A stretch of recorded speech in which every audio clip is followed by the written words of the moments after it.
Hello everyone, it's Laurent at Squidbeam Games, and today I have something a little special for you. Surprisingly, many people have asked me about the games I created as a teenager, nearly 30 years ago. So this is why I decided to make this video, and to show you some of the highlights of my younger years. Although I started programming at 11 on a 1 MHz IBM PC, the Atari ST was the computer that really showed me the way in 1986. I've always loved shooters, from Space Invaders to Gradius and R-Type. I started working on Bold in 1989, but the final version is from around 1992, and I even released it to the public in 2004. Capcom's Sidearms is definitely the game that really inspired me. Damn, thinking of it, how many coins did I waste on that arcade game? However, Bold was a lot more. It featured 5 levels, tons of weapons, and a ship that could transform into a robot. No need to say this one was fairly tricky to program. I was young and I didn't have much technical support. The good old days before the internet, I guess. I also loved action platformers such as Bubble Bobble or Snow Brothers. I created Dragon Twins in 1991. The game tells the story of two brothers who happen to be turned into cute dragons. But their curse comes with an interesting twist.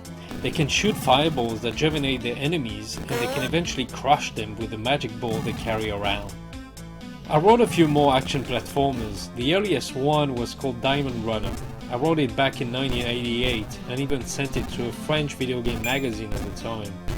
They still haven't replied to me to this day. Another cool one was called Slug. The game mixed many genres. Some levels had Pac-Man mazes you could explore, others had bosses, and finally some were side-scrolling action stages. Slug, the main character, was a slug with superpowers. He could run really fast, climb vertical walls, or crush enemies on his path. Then I have always loved RPGs, and Wilderness was a long series of 3 games I created from 1998 to 1993. Wilderness 3 was a dungeon crawler inspired by FTL's excellent Dungeon Master. I tried several times to create dungeon crawlers, but I couldn't really get them right. I'm not ashamed to say that Dungeon Master showed me the way. The game is not finished, but 6 levels are fully playable, with more than 18 monsters and tons of items and spells. I also translated this one into English and released it to the public in 2005. Many people ask me what happened to Wilderness 1 and 2. Well, the first episode is from around 1987. Although it is finished, the difficulty level is very unbalanced. I was 13 or 14 after all when I made it. Wilderness 2 followed in maybe 1990. I used to also write pen and paper RPGs, and I really designed the world of Wilderness with that episode. Sadly, most of the files are now corrupted, so I've lost most of this one, I'm afraid. The last game I'll talk about today is Milestone.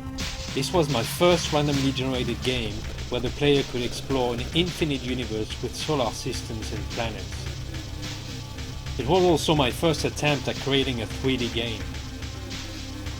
The creator of a game knows everything about his creation, and in Milestone, even me could visit unknown solar systems and be surprised by what I would find there. Well, that's all for today. No need to say that we only scratched the surface here. From 1986 to 1994, and as a teenager, I created many more games. Don't hesitate to let me know if you'd like to see more of them. I will be delighted to make more videos. Once again, thanks for watching, and please don't hesitate to subscribe to my YouTube channel or to follow me on my Twitter or Facebook accounts. Thank you!